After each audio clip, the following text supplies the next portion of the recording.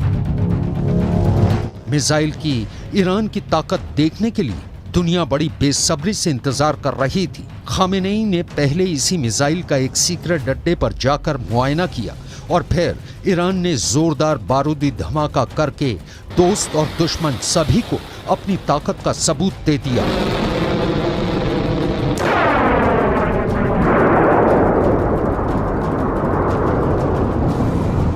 Iran की पहली hypersonic missile बनाने की सुगबुगाहट पिछले एक साल से हो रही थी। 6 जून 2023 की तारीख ईरान के इतिहास में पत्थर पर लिखी इबारत बन गई, क्योंकि तब ईरान ने अपने राष्ट्रपति इब्राहिम रईसी की मौजूदगी में पहली हाइपरसोनिक मिसाइल बनाने का दावा किया। इसे पहली बार दुनिया के सामने पेश किया। मिसाइल का नाम रखा फतह। ये नाम ईरान के सुप्रीम लीडर अली खामेनेई ने दिया है। रईस जमहूर अमेरिका, सदर आज़म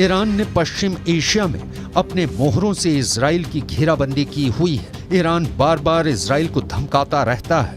ईरान के रेवोल्यूशनरी गार्ड के डिप्टी कमांडर अली फदावी ने एक बड़ी धमकी दी।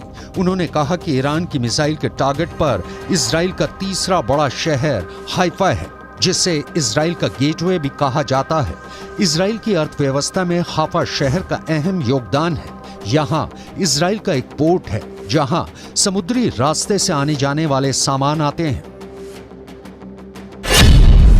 फतह मिसाइल के नजरिए से देखें तो ईरान से हाइफा की दूरी 2000 किलोमीटर है और सीरिया से तो हाइफा की दूरी 600 किलोमीटर से भी कम है, लेकिन लेबनान से हाइफा की दूरी मात्र 350 किलोमीटर है। फतह 2 मिसाइल 1400 किलोमीटर से भी दूर जा सकती है। यह मिसाइल के वॉरहेड के वजन पर तय होता है। ऐसे में सवाल पैदा होता है कि अगर ईरान हाइफा को अपनी जमीन से निशाना बनाएगा तो क्या ईरान के पास 2000 किलोमीटर से दूर तक मार करने वाली मिसाइलें हैं जो हाइफा को निशाना बना सकती हैं, या फिर ईरान सीरिया और लेबनान से इजराइल के शहर हाइफा को निशाना बनाएगा। ईरान की सेना और सरकार ने दावा किया है कि इस हाइपरसोनिक मिसाइल के खौफ से अब दुश्मन आंख उठाकर देखने से पहले 1000 बार सोचेगा। अमेरिका भी इजराइल को बचा नहीं पाएगा।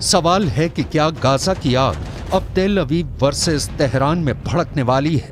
क्या ईरान अपने दम पर इजराइल को हरा सकता है? और क्या फतह मिसाइल ने उसे वो भरोसा दे दिया है?